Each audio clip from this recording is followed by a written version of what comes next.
This episode is brought to you by the new Gold Silver Vault app. Get it for free at hiddensecretsofmoney.com. The entire world is facing a debt-driven disaster, the scale of which has never been seen before in human history. The situation is now so severe that we're left with only two options: default on our debt or inflate it away. You can already hear people blaming the free markets and even money itself for our problems, and to me this is just tragic, because we don't have free markets anymore, and we certainly don't use real money. This is the real reason for our problems.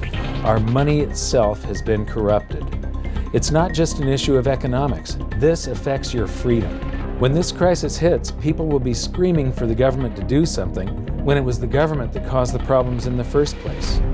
Many societies have faced this dilemma in the past, and we can learn what the outcomes might be simply by studying what they did and comparing it to what we're doing today. So while I was in Germany, I decided to stop by one of my favorite museums and take you on a kind of crash course of the history of real money, how it evolved, and the twin dangers that arise when money is corrupted. I'm here at the Bundesbank Money Museum in Germany, and this is one of the best museums I have ever seen.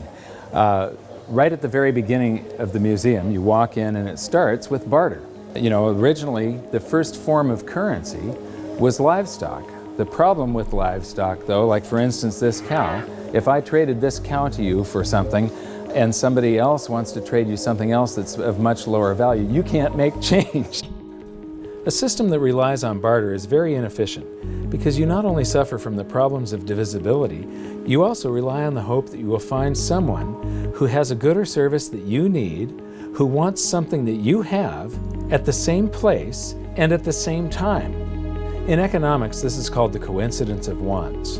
Now add the fact that most goods have a shelf life before they perish, and you can see why barter systems held mankind back for so long. So what was it that solved the coincidence of wants and propelled us out of the Stone Age and into space? It was the invention of money. Money is not evil. It is a magnificent tool that allows us to trade our specialized skills and to store our economic energy. Without it, we'd be struggling to feed ourselves each day, and our average lifespan would still be 30. In episode 1, we learned that real money has to fulfill certain properties in order to function. But 2,600 years after its emergence, people still confuse money with currency, even the so-called experts. So they've got here some of the things about what money is. The first example here is, money is whatever goes. So, in earlier cultures, commodities such as cattle, stones, or metals were used as money. Buyers took the value of the goods on trust when making their purchase. Today, too, money is a question of confidence. So, the currency, today isn't money, today we're using currency, but the only reason it has any purchasing power whatsoever is because yesterday your experience was that it purchased something. So you have faith that it's going to purchase something tomorrow. Otherwise, it has no value. Whatever form it takes, reliable money has two characteristics. It is genuine and it is stable. People can rely on its value. Well, you know, what fiat currency around the planet has maintained its value? They all fall in value. So right away you can see the difference. They're talking about currency here. And when they say it's genuine, I mean, what is genuine? A counterfeiter, somebody that's running their own printing press in their basement, is making genuine notes as far as he's concerned. I mean, they're genuine counterfeits. These things that just come off of a printing press, well, yeah, it's a genuine lie from a central bank or a government that you've got something that's going to store value for you, because it doesn't over long periods of time. It loses value. Gold, banknotes, and electronic money, meaning electronic currency, may be stored, divided up, or transported. As its material value has declined over time, its genuineness has had to be beyond question. Well, this one says that it's got to maintain its value, and right here they're contradicting the next one. The one thing here, gold, is the only thing that they're talking about that has not lost its value. In the past, rare goods were used as money. Today, central banks must ensure that the supply of money is restricted. Well, what are they doing all over the planet today? They're lifting all the restrictions on how much currency they're creating. They're flooding the planet with currency. The next display shows the usual museum pieces that are described as commodity money: cowrie shells, representative axes, cocoa beans, and the like.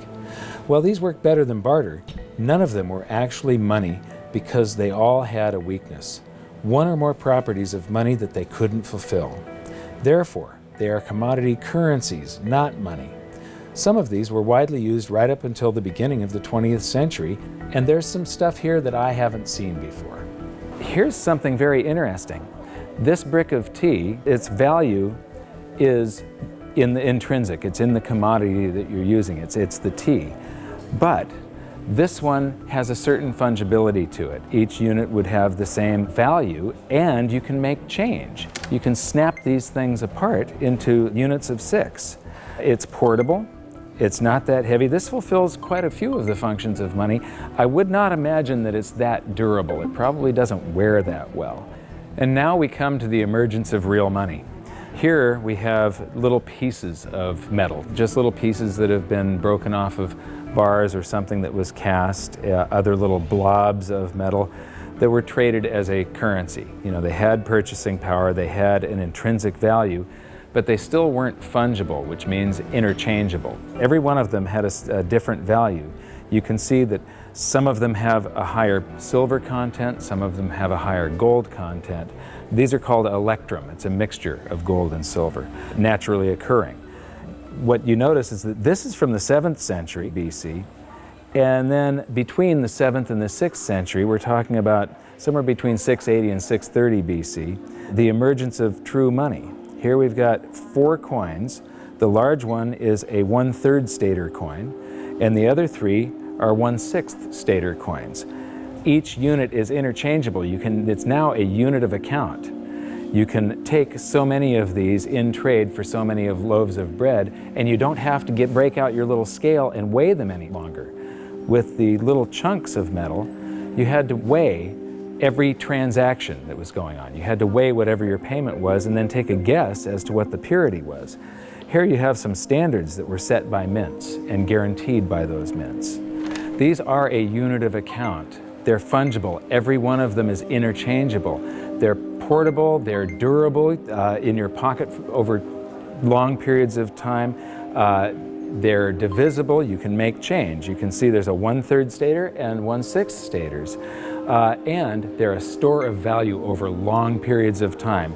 These still have purchasing power today, 2,600 years after they were made.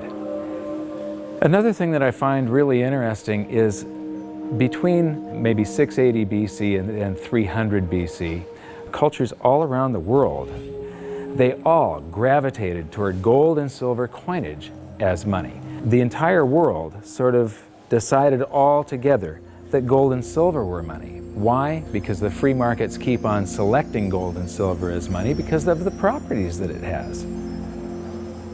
So, now we get to the room of real money. This is a vault door, and this is where they've got all the great examples of the real gold and silver coins. So come on in and join me.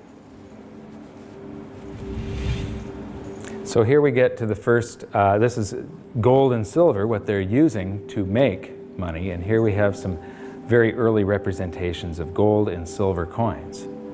And I love these displays. They start with coins in Lydia, so these coins go back to the very first minting of true coinage. So here we have starting in the 6th century BC, and then it goes up to the 3rd century, and then from the 5th to the 11th century, and the 13th to the 15th century. And these displays just go on and on with the history of real money, gold and silver. Here is 17th and 18th century. Here we come to the 19th century, and now we're all the way up to the 20th century here. And here we come to our first example of government-issued fiat currency. This is from China. This is from 1375. And what's interesting is I have a chart that compares the value of the paper currency in China compared to silver. and there was a hyperinflation of this currency. It wasn't backed by anything. It wasn't backed by taxes. It wasn't backed by anything in the Treasury. They could just print this. And so this went into a hyperinflation because the government was just running its budget by just doing deficit spending by printing. And then I'm going to skip to some of the colonial currency. This is the United States, and each one of these currencies is printed by a different state. We've got Maryland, South Carolina, North Carolina, Connecticut, New York. This one here is particularly interesting. It's printed in the 14th year of the reign of King George III. It's dated March 25th, 1776. So this is just a few months before the Declaration of Independence. It says, "'Tis death to counterfeit." But this was printed just before we started coming out with the continental dollar, which went into a hyperinflation because of pure deficit spending on the Revolutionary War. And so this is the wall where real money gets corrupted. This is where it all turns to paper, which sometimes is backed by something, but it can be a lie. They can print more than they have of the stuff to back it. As we learned in episode 2, one of the first things a country does at the outbreak of war is to suspend redemption rights so that their currency is no longer redeemable in gold. This is exactly what Germany did before World War I.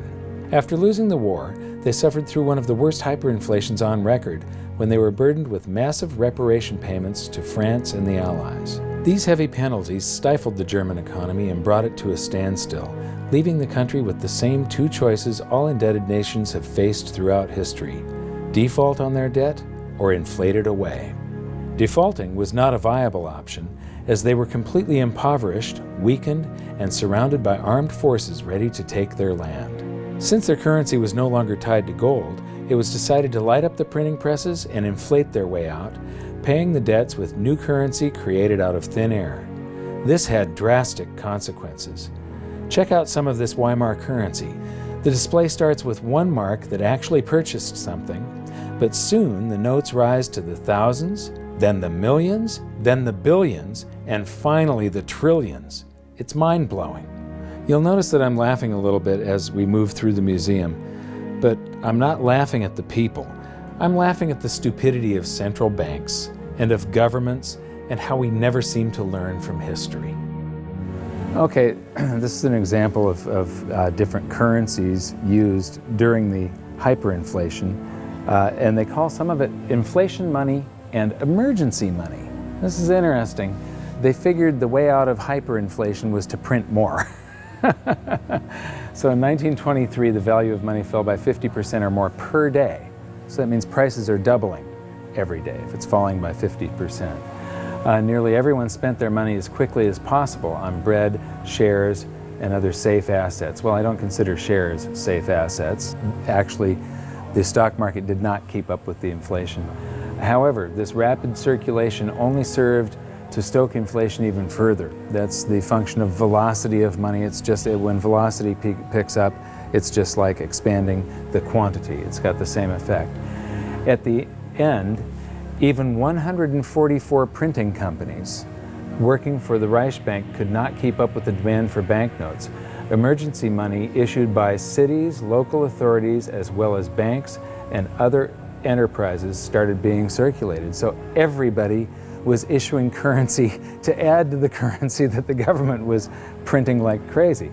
Although banknotes with face values of trillions of marks were issued, the vast demand for money, that's not correct, the vast demand for currency led to a paper shortage.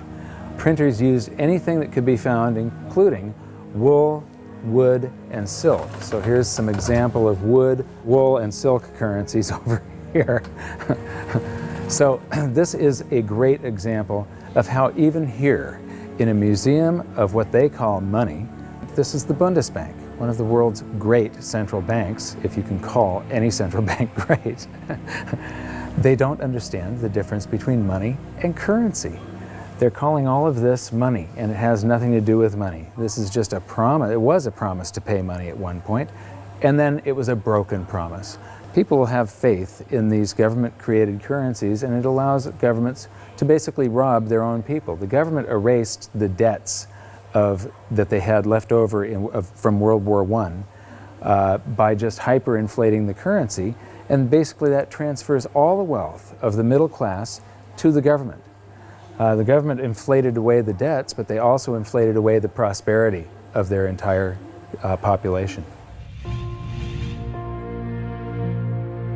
When we were in Germany, we got a chance to shoot in front of the Bundestag, which used to be called the Reichstag, and it's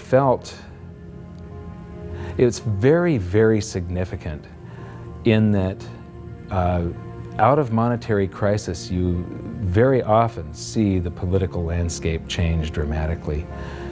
It's the middle class of a country that defines the country with their vote. They're the largest sector of any country, about 70%. And a currency crisis like a hyperinflation wipes out and impoverishes the middle class. And they become filled with fear. And it's very easy for somebody to come in and prey on that fear. And dictators arise out of hyperinflation. And this is one of my greatest fears as far as the United States goes. I think that we all have to be very, very careful and very watchful for what happens in the future. A few years ago, I was interviewing Congressman Ron Paul, and he said, I think that there's going to be a financial collapse before they come around to thinking seriously about monetary policy. But the real thing we have to worry about is not the loss of our wealth. It's the rise of a dictator. It's the loss of our freedom. And what's interesting is the rise of Hitler. There were 2 times where he played on the public sphere. He could never have come to power had there not been a hyperinflation back in 1923. Just 1 week before the end of that hyperinflation, that's when Hitler made his first big public appearance. Playing to the public fear, Hitler and his stormtroopers took over a beer hall called the Bürgerbraukeller that seats around 3,000 people. And he took the stage by gunpoint, and to this literally captive audience, he gave the speech that would change the world. Because of the hyperinflation, the audience had been recently impoverished. Their wealth had been stolen by the government running the printing presses. And so they're all scared. He offers them a scapegoat and tells them he's got the way out. He became very popular after that, and the very next day, the people that were listening to him followed him in an attempt to overthrow the government. He was arrested, tried, and convicted of high treason and served time.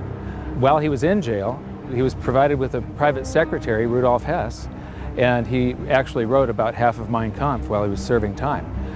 But once the economy started to recover, Hitler lost that leverage, that power. He could no longer play on the fear of the public once the economic situation had changed.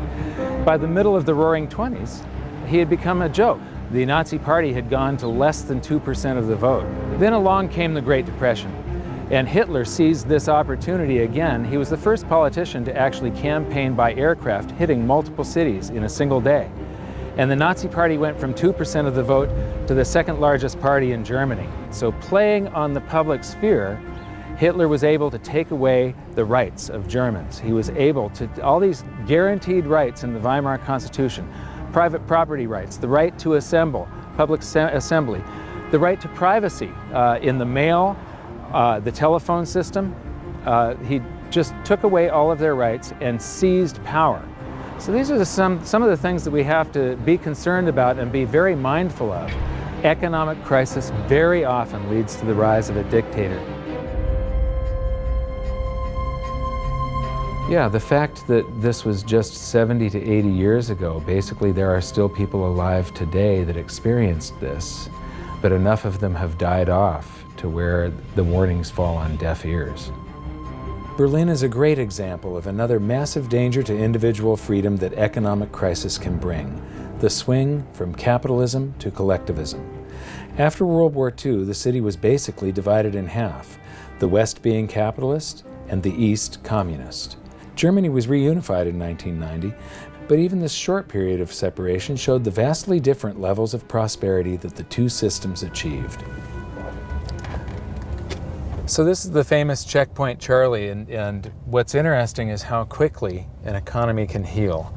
Just 20 years ago, you would have seen a tremendous difference between the East and the West. You'd have one side that has tall buildings and is much more industrialized and new, and then one side that's very old and gray. It was one of the best examples of what a state-run society does to an economy. How the more the public relies on government, the worse the general economy gets. What happens, in capitalism, you have the greatest disparity between the poorest and the richest individuals. And there's a backlash against that. And you see this happen in waves and cycles, this cycle that goes from capitalism to collectivism. Here, the example, you had this line going right through a city, and one side of the city that was very poor, and the other side prosperous by comparison. Now, when we go toward collectivism, they want to eliminate this great disparity between the poorest and the richest individuals. But what happens isn't that they raise the standard of living for the poor up here. They drag the whole economy down so that everybody ends up living down here, except for the people that are running the government. Collectivism is a danger because we've proven time and time again that it doesn't work. The evidence is in. If you look at history, it's clear that maximum prosperity can only be achieved through individual freedom, free markets, and sound money. You'd think that we'd learn from history, but I'm going to show you a few more displays from the museum that prove conclusively we haven't. And this is where we are today.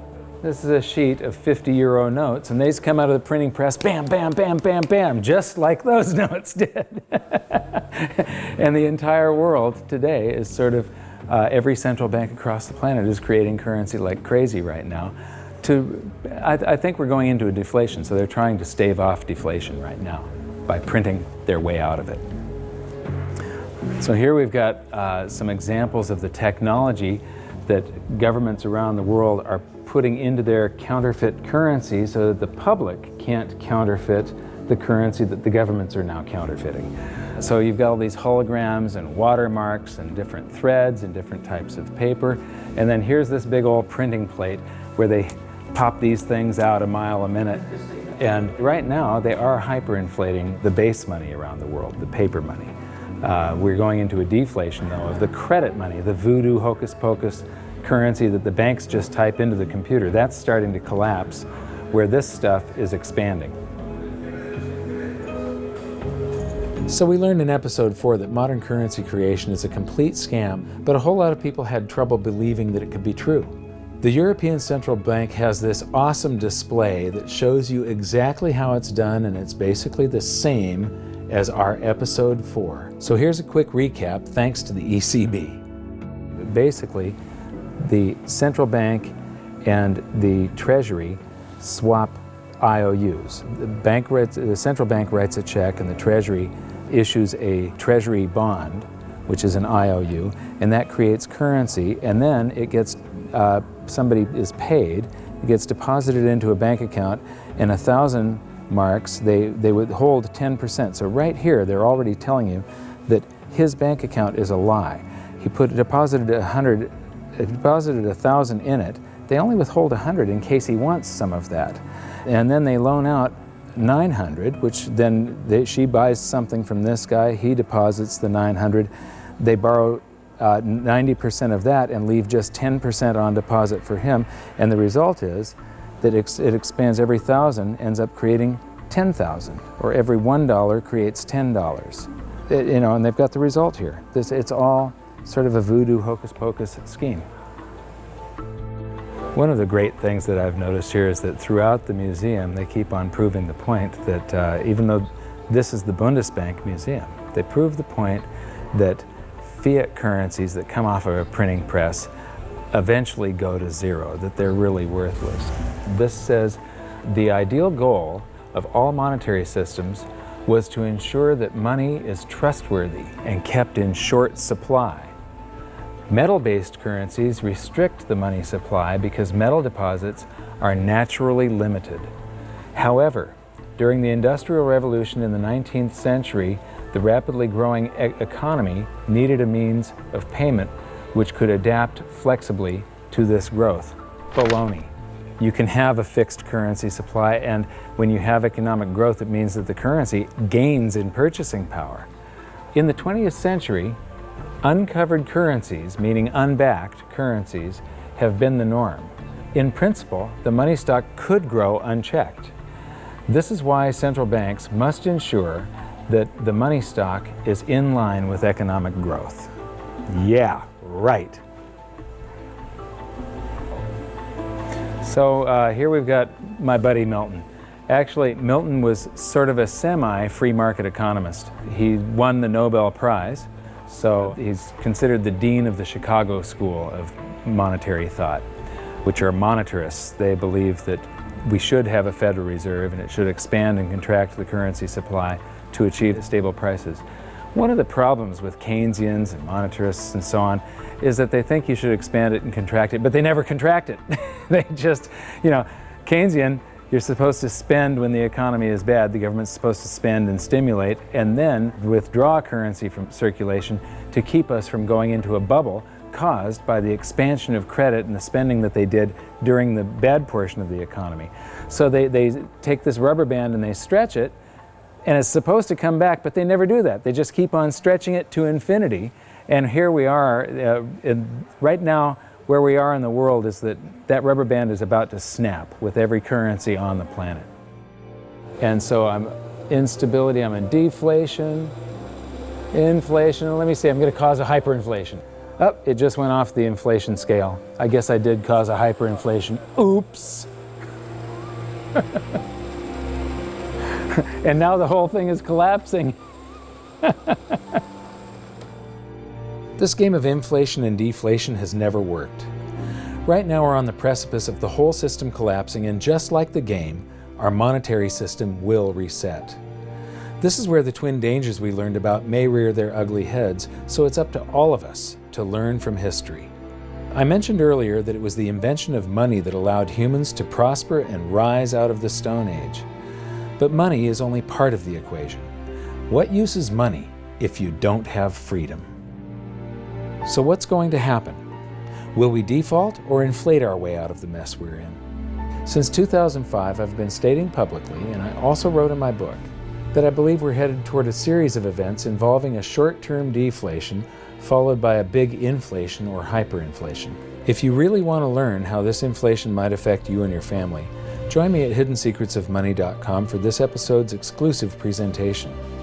It's a special video that shows where I believe we are on this economic roller coaster of a ride and how I think it'll play out.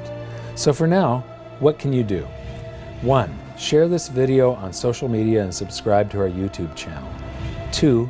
Educate yourself by watching the rest of this series. And 3. Take action to protect yourself and your family. Learn what you can do at hiddensecretsofmoney.com. I'll see you there.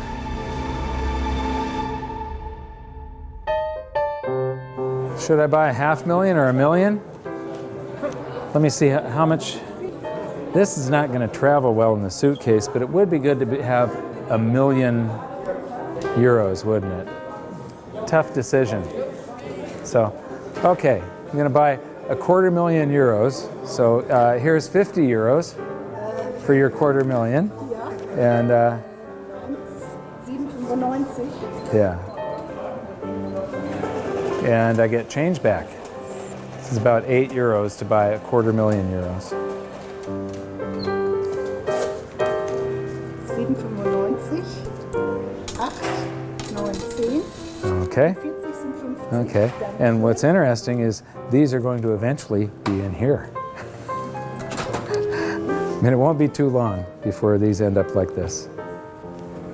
Oh, and we get some chocolate gold coins. Dankeschön.